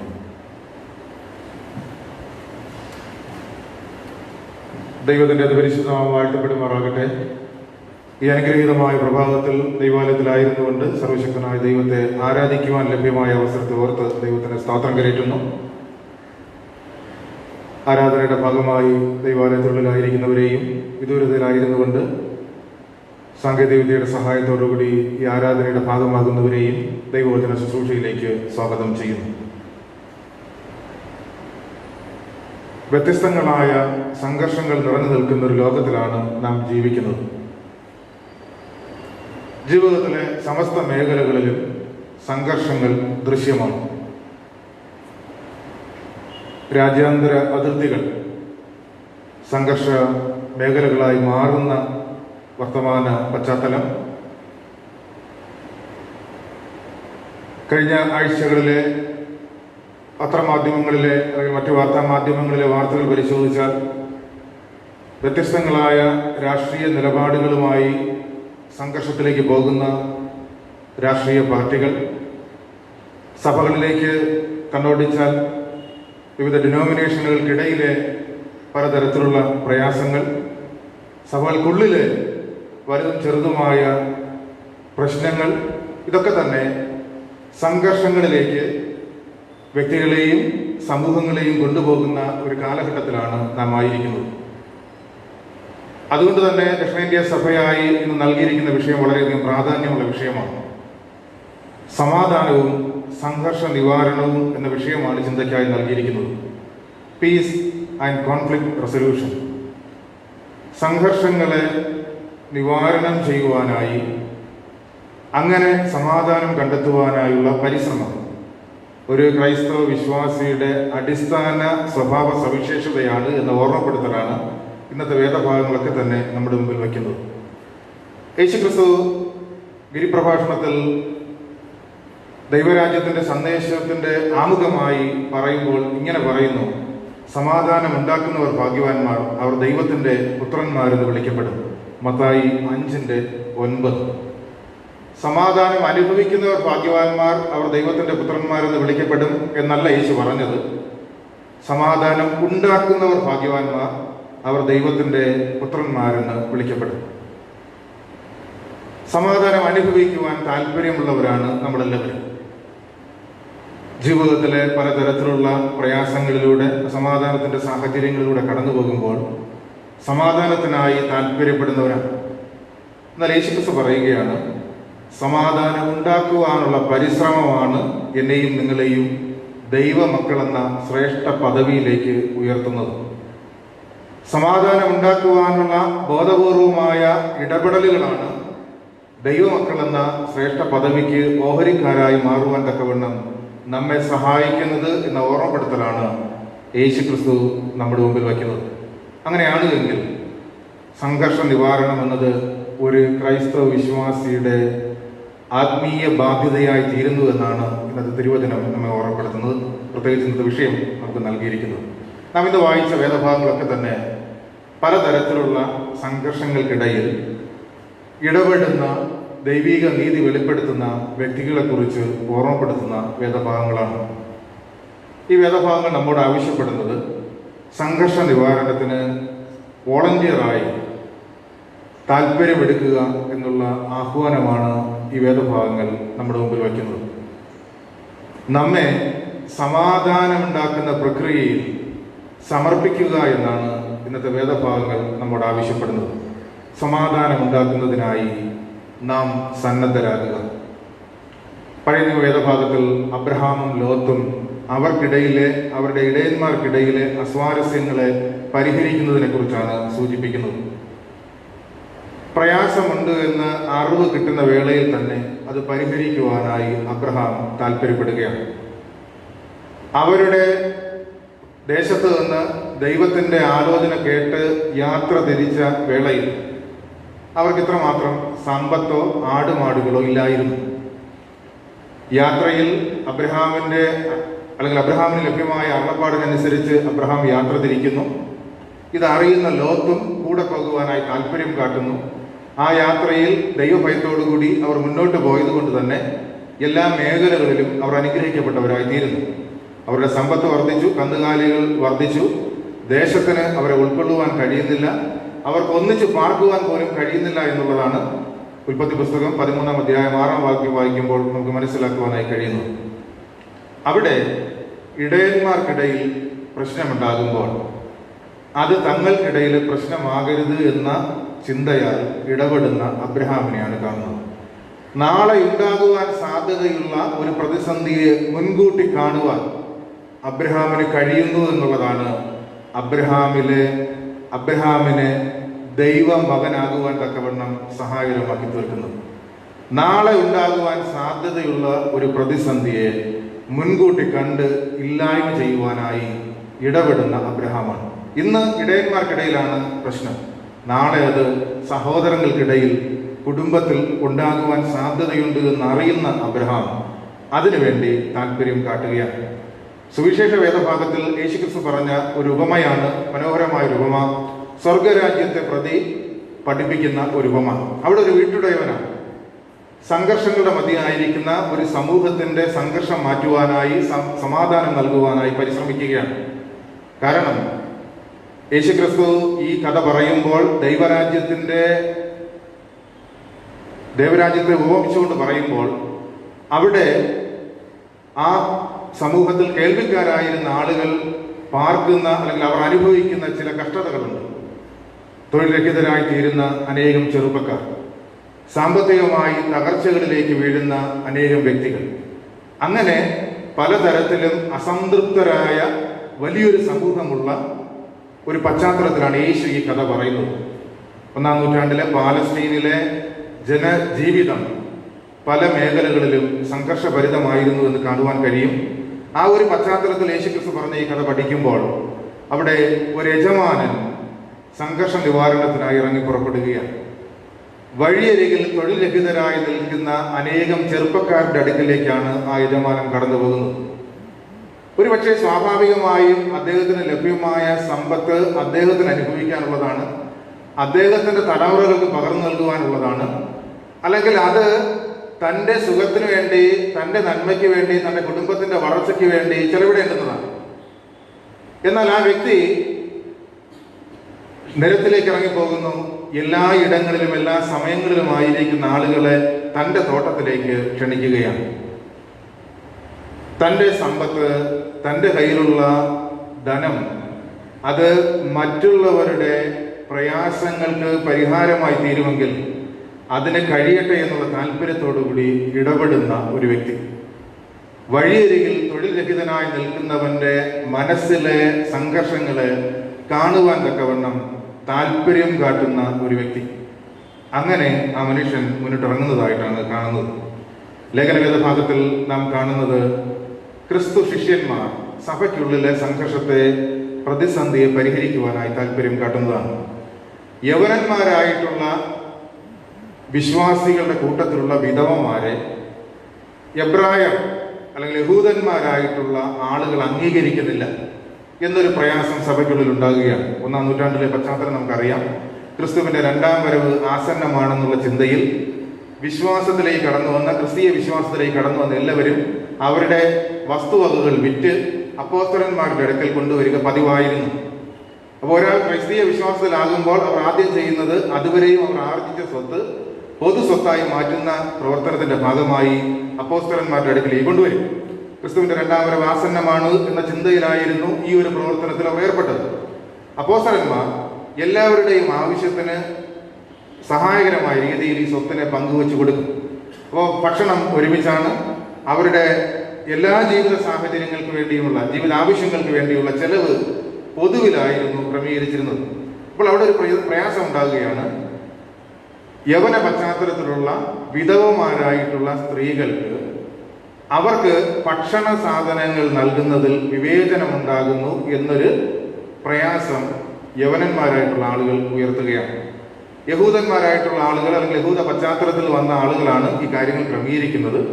ഞങ്ങൾക്ക് അവിടെ അർഹമായ പ്രാതിനിധ്യം ലഭ്യമാകുന്നില്ല. ഈ ഒരു ചെറിയ പ്രയാസം, അല്ലെങ്കിൽ പക്ഷേ വലിയ പ്രയാസം അവിടെ മുറുറുപ്പായി പെറുപെറുപ്പായി പുറത്തേക്ക് വരുന്നു. അതാണ് അപ്പോസ്തല പ്രവൃത്തികളുടെ പുസ്തകം 6-ാം അധ്യായത്തിൽ വായിക്കുന്നത്, പെറുപെറുക്കുന്നതായി കാണും. അവിടെയാണ് ക്രിസ്തു ശിഷ്യന്മാരുടെ ഇടപെടൽ ഏറ്റവും ശ്രദ്ധേയമായി മാറുന്നത്. ചെറിയ പെറുപെറുപ്പ് പോലും ശ്രദ്ധിക്കുവാനും അതിനെ പരിഹരിക്കുവാനും ക്രിസ്തു ശിഷ്യന്മാർ മുന്നിട്ടിറങ്ങുകയാണ്. കാരണം അവരാണ് അതുവരെയും ഈ ഉത്തരവാദിത്വങ്ങൾ നിർവഹിക്കുന്നത്. ക്രിസ്തു ശിഷ്യന്മാർ 12 പേർ അയച്ച അപ്പോസ്തലന്മാർ അവർ ഒരുമിച്ച് ചേർന്ന് ഈ കാര്യങ്ങൾ നിർവഹിക്കുകയാണ്. ജനം വർദ്ധിച്ചു വന്നുകൊണ്ടിരിക്കുന്നു. ധാരാളം ആളുകൾ ക്രിസ്തീയ വിശ്വാസത്തിലേക്ക് കടന്നു വരുന്നു. അവർക്ക് മാത്രം ഈ പ്രശ്നങ്ങളെല്ലാം പരിഹരിക്കുവാൻ കഴിയുകയില്ല. അവിടെ അവർ ഇത് പരിഹരിക്കുന്നതിന് വേണ്ടി പുതിയ ആളുകളെ ചേർക്കുന്നതായി, ജനത്തിന്റെ ഹിതപ്രകാരം തിരഞ്ഞെടുക്കുവാനായി ആവശ്യപ്പെടുന്നതായിട്ടാണ് കാണുന്നത്. ചെറിയ പിറുപിറുപ്പിനെ പരിഹരിക്കുവാൻ, അത് വലിയൊരു കലഹമായി മാറാതെ, വലിയൊരു സംഘർഷമായി മാറാതെ അതിനെ പരിഹരിക്കുവാൻ തക്കവണ്ണം ക്രിസ്തു ശിഷ്യന്മാർ മുന്നിട്ടിറങ്ങിയത് കൊണ്ടാണ് സഭ നിലനിന്നത്, ആ പ്രശ്നങ്ങളെ പരിഹരിച്ച് മുന്നോട്ട് പോകുവാനായി കഴിഞ്ഞത്. ഞാൻ പറഞ്ഞത്, നാം ആയിരിക്കുന്ന എല്ലാ ജീവിത സാഹചര്യങ്ങളിലും സംഘർഷങ്ങളുടേതായ സാധ്യതകളുണ്ട്, തർക്കങ്ങളുടേതായ, പ്രശ്നങ്ങളുടേതായ സാധ്യതകളുണ്ട്. അതറിഞ്ഞ് മുന്നറിഞ്ഞ് പരിഹരിക്കുവാനായി പരിശ്രമിക്കുമ്പോഴാണ് അതിനുള്ള താല്പര്യം നാം പ്രകടിപ്പിക്കുമ്പോഴാണ് ദൈവമകൾ ആകുവാൻ നമുക്ക് കഴിയുന്നത്. സമാധാനം ഉണ്ടാക്കുവാനായുള്ള പരിശ്രമമാണ് എന്നെയും നിങ്ങളെയും ദൈവമക്കളെന്ന ശ്രേഷ്ഠ പദവിയിലേക്ക് ഉയർത്തുന്നതിന് സഹായകമായി തീരുന്നത്. ഈ 3 വേദഭാഗങ്ങളിലും ഈ പരിശ്രമത്തെ നമുക്ക് കാണുവാനായി കഴിയും. രണ്ടാമതായി, ഈ പരിശ്രമങ്ങളെല്ലാം തന്നെ, സമാധാനം ഉണ്ടാക്കുവാനുള്ള പരിശ്രമങ്ങളെല്ലാം തന്നെ ദൈവീക നീതി വെളിപ്പെടുത്തുന്ന പരിശ്രമങ്ങളായിരിക്കണം. സങ്കീർത്തനം 85-ന്റെ 10-ാം വാക്യത്തിൽ നാം ഇങ്ങനെ വായിക്കുന്നു: നീതിയും സമാധാനവും തമ്മിൽ ചുംബിച്ചിരിക്കുന്നു. Justice and peace kiss each other. നീതിയും സമാധാനവും തമ്മിൽ ചുംബിച്ചിരിക്കുന്നു. നീതിയില്ലാതെ സമാധാനം കൈവരിക്കുക അസാധ്യമായിട്ടുള്ള കാര്യമാണ്. അതുകൊണ്ടാണ് വളരെ വ്യക്തമായി സങ്കീർത്തനക്കാരൻ പഠിപ്പിക്കുന്നത്, എല്ലാ നന്മകളുടെയും അടിസ്ഥാനം ഇത് രണ്ടും തമ്മിൽ ചേർന്ന് പോകുന്ന അനുഭവമാണ്. ഒരുപക്ഷെ നാം ഏകാധിപത്യ രാജ്യങ്ങളെ കുറിച്ച് പഠിച്ചിട്ടുള്ളവരാണ്. ഉത്തര കൊറിയ പോലുള്ള രാഷ്ട്രങ്ങൾ, അവിടെ സംഭവിക്കുന്ന കാര്യങ്ങൾ നമുക്കറിയാം. അപ്പൊ സമാധാനം ഉണ്ടോ എന്ന് ചോദിച്ചാൽ എല്ലാവരും പറയും സമാധാനമുണ്ട്. കാരണം എന്ന് പറഞ്ഞാൽ ഇല്ല എന്ന് പറഞ്ഞാൽ പിന്നെ ജീവിതമില്ല. അപ്പൊ അങ്ങനെ ഒരു സാഹചര്യത്തിൽ കൃത്രിമമായി ഉണ്ടാക്കുന്ന ഒരു സമാധാനത്തിന്റെ അന്തരീക്ഷം. അപ്പൊ അതല്ല വേദപുസ്തകം നൽകുന്ന ദർശനം, ഷാലോം എന്ന ദർശനം. അപ്പോൾ ഈ നിലപാടുകളൊക്കെ തന്നെ ദൈവീക നീതിയിൽ അടിസ്ഥാനമായിട്ടുള്ള നിലപാടുകളാകണം. ഉദാഹരണമായി പറഞ്ഞാൽ പഴയ വേദഭാഗം ഇന്നത്തെ അബ്രഹാമിന് പ്രശ്നം പരിഹരിക്കണം. വേണമെങ്കിൽ ഇങ്ങനെ പറയാമായിരുന്നു: എനിക്കാണ് അരുളപ്പാടുണ്ടായത്, എനിക്കാണ് ദൈവിക വെളിപ്പാടുണ്ടായത്, ഞാനാണ് യാത്ര തിരിച്ചത്, അതുകൊണ്ട് ഈ നന്മയല്ല എൻ്റേതാണ്, നിനക്ക് വേണമെങ്കിൽ പഴയ സ്ഥലത്തേക്ക് പോകാം. ഇതും പ്രശ്നപരിഹാരത്തിനുള്ള ഒരു ഉപാധിയാണ്.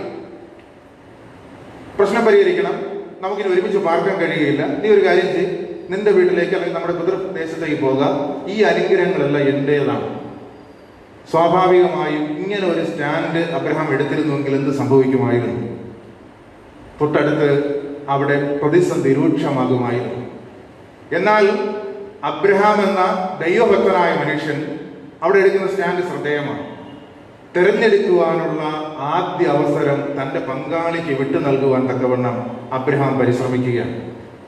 കാരണം വിളി ലഭ്യമായത് അബ്രഹാമിനാണ്. എങ്ങോട്ടെന്നില്ലാതെ ഒരു യാത്ര പുറപ്പെടുമ്പോൾ സ്നേഹത്തിന്റെ പുറത്ത് ലോത്ത് കൂടെ ചേരുകയാണ്. വേണമെങ്കിൽ ലോത്തിന് ഈ അരക്ഷിതമായ യാത്രയിൽ പങ്കെടുക്കാതെ മാറി നിൽക്കാമായിരുന്നു. അബ്രഹാമിനോടുള്ള സ്നേഹത്തെ പ്രതി തൻ്റെ പിതൃഭവനത്തെയും തൻ്റെ ദേശത്തെയും വിട്ട് യാത്ര ചെയ്യുവാൻ ലോത്ത് താല്പര്യം കാട്ടിയത് കൊണ്ടാണ് ലോത്ത് ഇപ്പോൾ അബ്രഹാമിനോട് കൂടെ ഉള്ളത്. അപ്പോൾ ഒരു ഘട്ടത്തിൽ ഒന്നുമല്ലാതിരുന്ന സാഹചര്യത്തിൽ തന്നോടൊപ്പം നിൽക്കുവാൻ ഈ മനുഷ്യൻ താല്പര്യം കാട്ടി. അവന്റെ കൂട്ടും അവന്റെ സൗഹൃദവും സംരക്ഷണയും അബ്രഹാമിനും പ്രയോജനകരമായിരുന്നു.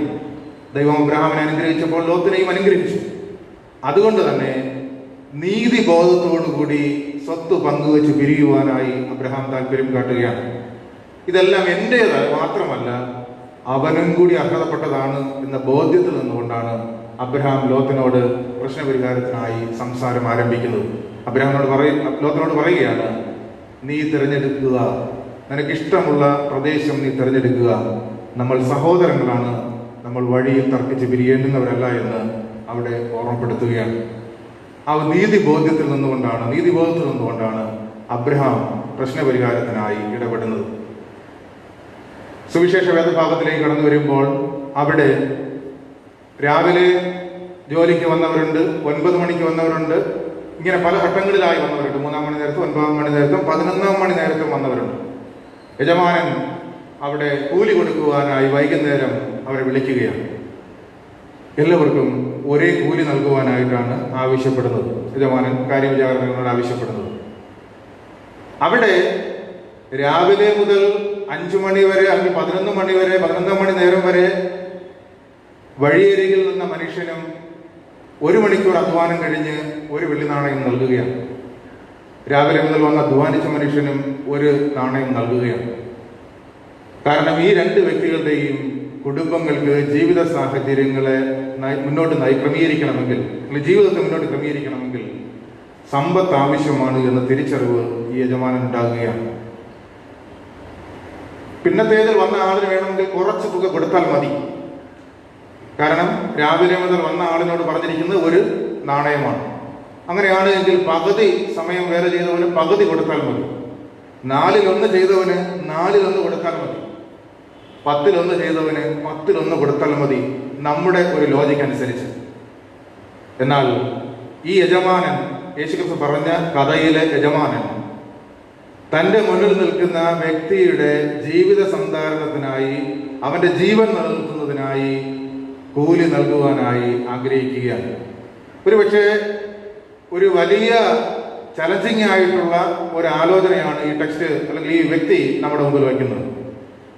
മുന്നിലായിരിക്കുന്ന വ്യക്തിയുടെ ജീവിതത്തെ നിലനിർത്തുന്നതിനാവശ്യമായ കൂലി നൽകുവാൻ തക്കവണ്ണം ഈ യജമാനനായ മനുഷ്യൻ പരിശ്രമിക്കുന്നതായിട്ടാണ് കാണുന്നത്. അയാളുടെ സമ്പത്താണ് നൽകുന്നത്, അയാളുടെ ബോധ്യമനുസരിച്ചാണ് അത് നൽകുന്നത്. സമൂഹത്തിൻ്റെ മൊത്തത്തിലുള്ള നന്മയാണ്.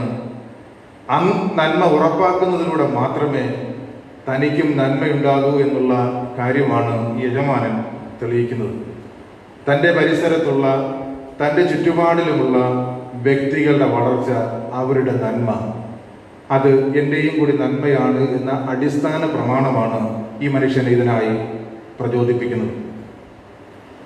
ലേഖനവേദ ഭാഗത്തിലേക്ക് കടന്നു വരുമ്പോൾ അവിടെ ക്രിസ്തു ശിഷ്യന്മാരായിരുന്നു അതുവരെയും സമ്പത്തിൻ്റെ കാര്യങ്ങളെല്ലാം ക്രമീകരിച്ചു. ആളുകളെല്ലാം വസ്തുക്കളൊക്കെ വിറ്റുകൊണ്ടുവയ്ക്കുന്നു.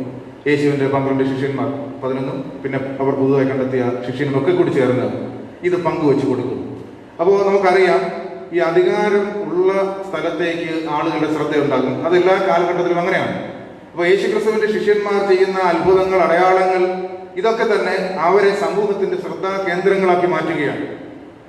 അവരുടെ പ്രസംഗം, അവരുടെ പഠിപ്പിക്കലുകൾ, അവരിലൂടെ സംഭവിക്കുന്ന അത്ഭുതങ്ങൾ, അതുപോലെ തന്നെ തുടർന്ന് ഈ സഭയുടെ ചട്ടക്കൂടുകൾ നൽകിയ ചില സവിശേഷ അധികാരങ്ങൾ, ഇതെല്ലാം തന്നെ സമൂഹത്തിന്റെ ശ്രദ്ധാകേന്ദ്രമാക്കി അവരെ മാറ്റുകയാണ്. സ്വാഭാവികമായും ലഭ്യമായ അധികാരങ്ങൾ ഒഴിയുക എന്ന് പറയുന്നത് പ്രയാസമുള്ള കാര്യമാണ് മാനുഷികമായി. ഇവിടെ ക്രിസ്തു ശിഷ്യന്മാർ അവർക്ക് ഉണ്ടായിരുന്ന അധികാരങ്ങളെയാണ് അവർ ജനത്തിന് നൽകുന്നത്. അവിടെ നാം കാണുന്ന ഇങ്ങനെയാണ്: സ്വഭാവ സവിശേഷതയുള്ള 7 പേരെ തിരഞ്ഞെടുക്കാനായി പറയുന്നു. ഈ എല്ലാ അധികാരങ്ങളും, വസ്തുവക പങ്കിടേണ്ടുന്ന അധികാരം, അതുപോലെ തന്നെ ഭക്ഷണം പങ്കിടുന്നതിൻ്റെ അധികാരം, അവരുടെ ജീവിതത്തിലെ റിസോഴ്സസിനെ പങ്കിടുന്ന പൂർണ്ണ അധികാരം, അത് ശിഷ്യന്മാർക്ക് അല്ലെങ്കിൽ അപ്പോസ്തലന്മാരുടെ കയ്യിൽ നിന്ന് ജനത്തിലേക്ക് നൽകുകയാണ്. അവരോട് പറയുന്നു, നിങ്ങൾ തിരഞ്ഞെടുക്കുക. ഇപ്പൊ ഞാൻ അല്ലെങ്കിൽ ശിഷ്യന്മാർ തിരഞ്ഞെടുക്കുന്നതല്ല, ശിഷ്യന്മാർക്ക് ഇഷ്ടമുള്ള ആളുകളെ ചേർത്ത് ചെയ്യുന്നതല്ല, നിങ്ങൾ തിരഞ്ഞെടുക്കുക, അവരിലേക്ക് ഞാനിത് നൽകുകയാണ്, ഞങ്ങളിത് നൽകുകയാണ് എന്ന് പറഞ്ഞ് അവർ അവിടെ ഇടപെടുകയാണ്. വേണമെങ്കിൽ പത്രോസിന്റെ കുടുംബക്കാരെയോ അല്ലെങ്കിൽ കൂടെയുള്ള ശിഷ്യന്മാർക്ക് അവരുടെ ബന്ധുക്കളെയൊക്കെ ചേർത്ത് ഒരു കമ്മിറ്റി രൂപീകരിക്കാമായിരുന്നു. എന്നാൽ ജനത്തിന് സ്വാതന്ത്ര്യം നൽകിക്കൊണ്ട് അവരുടെ ആഗ്രഹങ്ങളെ പൂർത്തീകരിക്കുന്നതിന് വേണ്ടി നിലപാടെടുക്കുന്നത് കൊണ്ടാണ് അത് പിന്നത്തേതിൽ അനുഗ്രഹപ്രദമായി മാറുന്നത്. എന്നെ കേൾക്കുന്ന പ്രിയമുള്ളവരെ, നമ്മുടെ ജീവിതത്തിലും നമുക്കുള്ള നന്മകൾ മറ്റുള്ളവരുമായി പങ്കിടുവാൻ, നമ്മുടെ കഴിവുകൾ, അധികാരങ്ങൾ മറ്റുള്ളവരുമായി പങ്കിടുവാൻ താല്പര്യം കാട്ടുന്നിടത്താണ് തീർച്ചയായും അനുഗ്രഹം ഉണ്ടാകുന്നത്. നമ്മുടെ കുടുംബങ്ങളിലേക്ക് നാം ഒന്ന് പരിശോധിക്കാം. നമ്മുടെ സാഹചര്യങ്ങളിൽ നാം എത്രത്തോളം ഈ തലത്തിൽ പരിശ്രമിക്കുന്നുണ്ട് എന്ന് നാം ശ്രദ്ധിക്കേണ്ടുന്നത് ആവശ്യമാണ്. അപ്പനായി അമ്മയായി പല അധികാരങ്ങളും ഉണ്ടായിരിക്കുക, നമ്മുടെ കുഞ്ഞുങ്ങളെ കൂടി വിശ്വാസത്തിലെടുക്കുവാൻ, അവരുടെ കാര്യങ്ങൾ ചർച്ച ചെയ്ത് കാര്യങ്ങൾ തീരുമാനിക്കുവാനൊക്കെയുള്ള ബോധപൂർവമായ പരിശ്രമങ്ങളാണ്. അല്ലെങ്കിൽ ഭാര്യ ഭർത്താവ് തുല്യ പങ്കാളിത്തത്തോടുകൂടി ദൈവിക നീതി എന്ന അടിസ്ഥാനത്തിൽ കാര്യങ്ങൾ തീരുമാനിക്കുന്നിടത്താണ് സംഘർഷങ്ങൾ ലഘൂകരിച്ചു പോകുന്നത്. പലപ്പോഴും പല പ്രശ്നങ്ങൾക്കും കാരണം ഈ ഒരു ചിന്തയിലല്ലാതെ കാര്യങ്ങൾ ക്രമീകരിക്കുന്നത് കൊണ്ടാണ് എന്ന് നമുക്ക് കാണുവാനായി കഴിയും. വീണ്ടും ഇന്നത്തെ പാഠഭാഗങ്ങളിലേക്ക് വരുമ്പോൾ ഈ 3 കൂട്ടരും യാഥാസ്ഥിതികമായ എല്ലാ നിലപാടുകളെയും പൊളിച്ചെഴുതിക്കൊണ്ടാണ് സമാധാനം സ്ഥാപിക്കുന്നത്. അതുവരെയും പിന്തുടർന്നിരുന്ന മാമൂലുകളെ നിരാകരിച്ചുകൊണ്ടാണ് ഈ 3 വേദഭാഗങ്ങളിലും സമാധാനം സ്ഥാപിക്കുന്നത് എന്ന് കാണുവാനായി കഴിയും. അബ്രഹാം യാതൊരുവിധ നിയമപരമായി ബാധ്യതയില്ലാതിരുന്നിട്ടും തൻ്റെ സ്വത്തിനെ പങ്കുവയ്ക്കുവാനായി താല്പര്യം കാട്ടുകയാണ്. തന്നോടുകൂടെ വരുന്ന ദാസീദാസന്മാരും അതുപോലെ തന്നെ സമ്പത്തുമെല്ലാം തനിക്ക് അല്ലെങ്കിൽ യജമാനന് അവകാശപ്പെട്ടതാണ് എന്ന് സമൂഹം അംഗീകരിച്ചിരുന്ന ഒരു കാലഘട്ടത്തിലാണ് അബ്രഹാം ലോത്തിനെ തനിക്ക് സമമായി പരിഗണിക്കുകയും അവനെ അംഗീകരിക്കുകയും ചെയ്യുന്നത്. കൂലിക്കാരൻ അവൻ ചെയ്ത കൂലിക്ക് അവകാശമുള്ളവരാണ് എന്ന ചിന്തയിൽ നിന്ന് ഒരു വലിയ മാറ്റമാണ്. അവൻ്റെ ജീവിതത്തിന് അർഹമായ വേതനം ആവശ്യമാണ്, അവൻ്റെ ജീവിതത്തിലെ വളർച്ച സമൂഹത്തിൻ്റെ വളർച്ചയ്ക്ക് സഹായകരമാണ് എന്ന വലിയ ദർശനമാണ് യേശു പറഞ്ഞ ഉപമയിലെ അതിൻ്റെ ആ യജമാനൻ്റെ നീതി മനോഭാവത്തിൻ്റെ അടിസ്ഥാനമായിരിക്കുന്നത്. ലേഖനവേദഭാഗത്തിൽ ക്രിസ്തു ശിഷ്യന്മാരുടെ സമാധാന ഉണ്ടാക്കുന്ന പ്രക്രിയയിലും അതുവരെയും പിന്തുടർന്നിരുന്ന അതുവരെയും ചിന്തിച്ചിരുന്ന നിലപാടുകളിൽ നിന്ന് വലിയൊരു മാറ്റമായിരുന്നു എന്ന് കാണുവാനായി കഴിയും. എന്നെ കേൾക്കുന്ന പ്രിയമുള്ളവരെ, സംഘർഷ നിവാരണത്തിനും സമാധാനം ഉണ്ടാക്കുന്നതിനും വിളിക്കപ്പെട്ടവരാണ് നമ്മളെല്ലാവരും. ഇത് ഒരു പൊതുസമൂഹത്തിൻ്റെ ഭാഗമായി നാം ഇതുവരെയും ഈ ടെക്സ്റ്റിലൂടെ മനസ്സിലാക്കിയെങ്കിൽ നമ്മുടെ കുടുംബങ്ങളിൽ എത്ര അധികം ശ്രദ്ധയോടുകൂടി നാം കാര്യങ്ങൾ ക്രമീകരിക്കേണ്ടതായിട്ടുണ്ട്. നാം ആയിരിക്കുന്ന ജീവിത പരിസരങ്ങളിൽ എത്ര അധികം ശ്രദ്ധയോടുകൂടി നമ്മുടെ കാര്യങ്ങൾ ക്രമീകരിക്കേണ്ടതായിട്ടുണ്ട്. സംഘർഷ സാധ്യതകളെ മുൻകൂട്ടി കാണുവാനും അതിനെ പരിഹരിക്കുവാനും നാം ബോധപൂർവം ശ്രമിക്കണം. സമാധാനമുണ്ടാക്കുന്നവരായി നാം നിലനിൽക്കണം. അതുമാത്രമല്ല, അതിനുവേണ്ടി നീതിബോധത്തോടു കൂടി കാര്യങ്ങൾ ക്രമീകരിക്കുവാനായി നാം പരിശ്രമിക്കണം. നാം അങ്ങനെ പരിശ്രമിക്കുമ്പോഴാണ് ദൈവ മക്കൾ എന്ന പദവിക്ക് ഓഹരിക്കാരായി മാറുന്നത്. ഇത് ഒരു സമൂഹത്തിൽ ഒരു കൂട്ടം ജനങ്ങൾക്കിടയിൽ ആയിരിക്കുമ്പോൾ എങ്ങനെ സമാധാനം സ്ഥാപിക്കുവാൻ കഴിയുമെന്ന ചോദ്യത്തിൻ്റെ മറുപടിയായിട്ടാണ് ഈ ടെസ്റ്റുകളൊക്കെ തന്നെ നമുക്ക് ആലോചന നൽകുന്നത്. ഒരു വ്യക്തി എന്നുള്ള നിലയിലും നമുക്ക് സമാധാനം അനുഭവിക്കേണ്ടതായിട്ടുണ്ട്. കാരണം ഇന്നത്തെ കാലഘട്ടം ആത്മസംഘർഷങ്ങളുടെ കാലഘട്ടമാണ്. COVID-19 വന്നു. അപ്പോൾ വ്യക്തി എന്നുള്ള രീതിയിൽ പലതരത്തിലുള്ള പിരിമുറുക്കങ്ങളിലൂടെ കടന്നു പോകുന്ന ഒരു കാലഘട്ടമാണ്. ക്വാറന്റൈനിലാകുന്ന ആളുകൾ, രോഗികളായ ആശുപത്രിയിലാകുന്ന ആളുകൾ, അങ്ങനെയൊക്കെ പലതരത്തിലുള്ള പിരിമുറുക്കങ്ങളിലൂടെ വിദൂരതകളിലൊക്കെ ആയി പോകുന്ന സാഹചര്യങ്ങൾ. ഇങ്ങനെ വ്യക്തിപരമായി വ്യക്തികളിൽ സമാധാനം നഷ്ടപ്പെട്ടു പോകുന്ന സാഹചര്യങ്ങളിലൂടെയാണ് കടന്നു പോകുന്നത്. പരിസരം അത് എത്ര കലുഷിതമായാലും ദൈവത്തിൻ്റെ കരങ്ങളിൽ നമ്മെ തന്നെ സമർപ്പിക്കുവാൻ കഴിയുന്നിടത്താണ് വ്യക്തി എന്ന നിലയിൽ നമുക്ക് സമാധാനം അനുഭവിക്കുവാൻ കഴിയുന്നത്. കടൽ ആടി ഉലഞ്ഞപ്പോഴും യേശു സുഖമായി ഉറങ്ങിയെന്നാണ് നാം മർക്കോസ് എഴുതിയ സുവിശേഷത്തിൽ വായിക്കുന്നത്. കാരണം ദൈവകരങ്ങളിൽ തന്നെ സമർപ്പിച്ചുകൊണ്ടുള്ള ജീവിതമാണ് സമാധാനത്തിന് സഹായകമായി തീർന്നത്.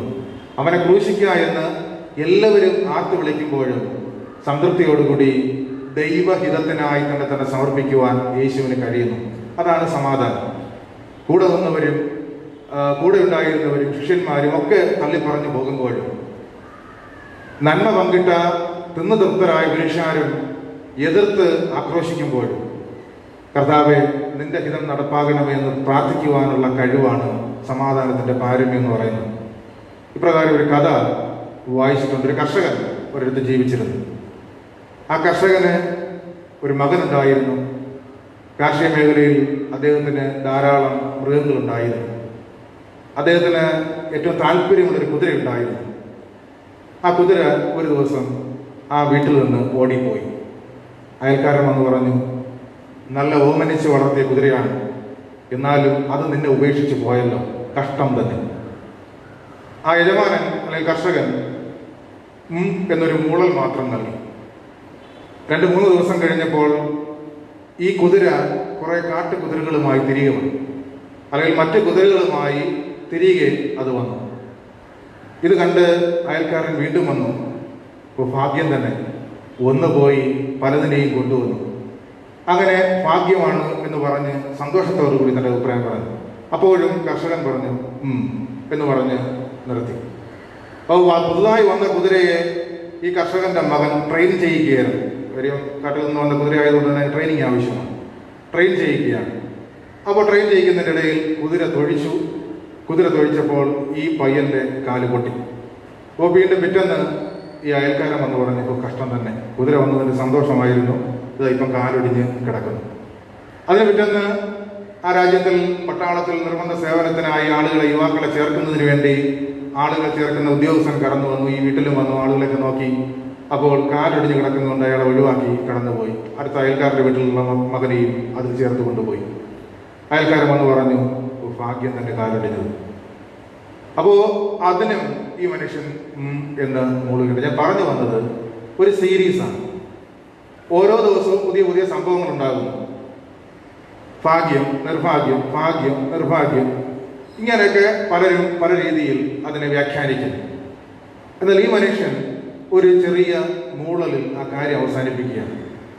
ജീവിത പരിസരങ്ങളിൽ സംഭവിക്കുന്നത് ഭാഗ്യമാണോ നിർഭാഗ്യമാണോ അത് ഒന്നും മനുഷ്യന് വിവേചിച്ചറിയാനുള്ള കഴിവില്ല, അല്ലെങ്കിൽ മുന്നമേ കാണുവാൻ അറിയുകയില്ല. അപ്പോൾ ആദ്യത്തെ ദിവസം കുതിര പോയതിൻ്റെ അന്ന് കർഷകനും മകനും കൂടി ആത്മഹത്യക്ക് ശ്രമിച്ചിരുന്നെങ്കിലും, ഇനി കാല് ഒടിഞ്ഞതിൻ്റെ അന്ന് നഷ്ടമായി പോയി എന്ന് പറഞ്ഞ് ജീവിതത്തെ നിഷേധിക്കുവാനായി ശ്രമിച്ചിരുന്നെങ്കിലും, അപ്പോൾ നമ്മുടെ ജീവിതം എന്ന് പറയുന്നത് ഒന്ന് മാറി ഇങ്ങനെ മുന്നോട്ട് പോകുന്നതാണ്.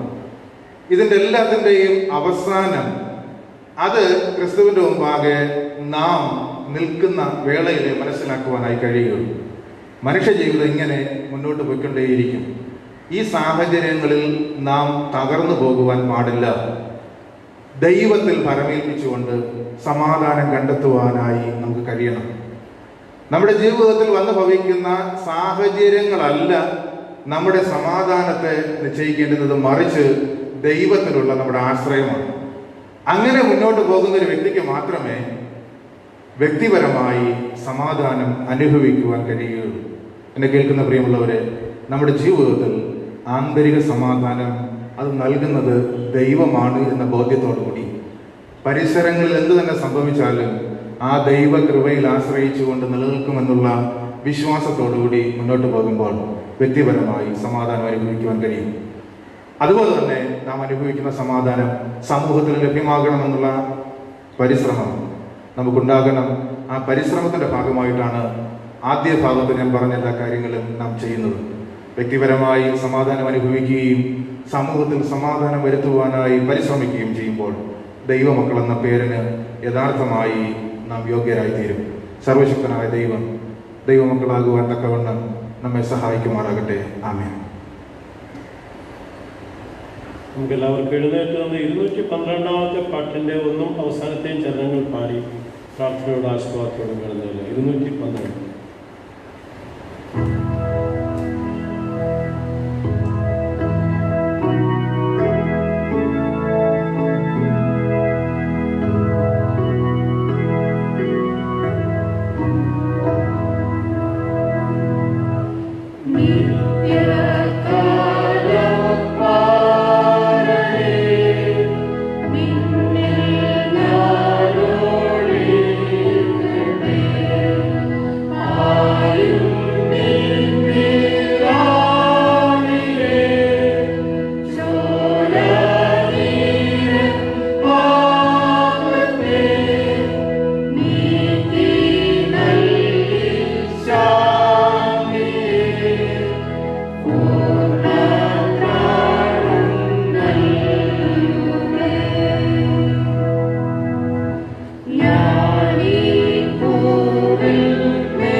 മഹാകരുണയുള്ള ഞങ്ങളുടെ ദൈവമേ, സ്വർഗസ്ഥ പിതാവേ, എല്ലായ്പ്പോഴും അങ്ങയിൽ ഒളിക്കുന്നതിനും അങ്ങയോട് ചേർന്ന് നിലനിൽക്കുന്നതിനുള്ള അവസരം നൽകി ഞങ്ങളെ നടത്തുന്നല്ലോ.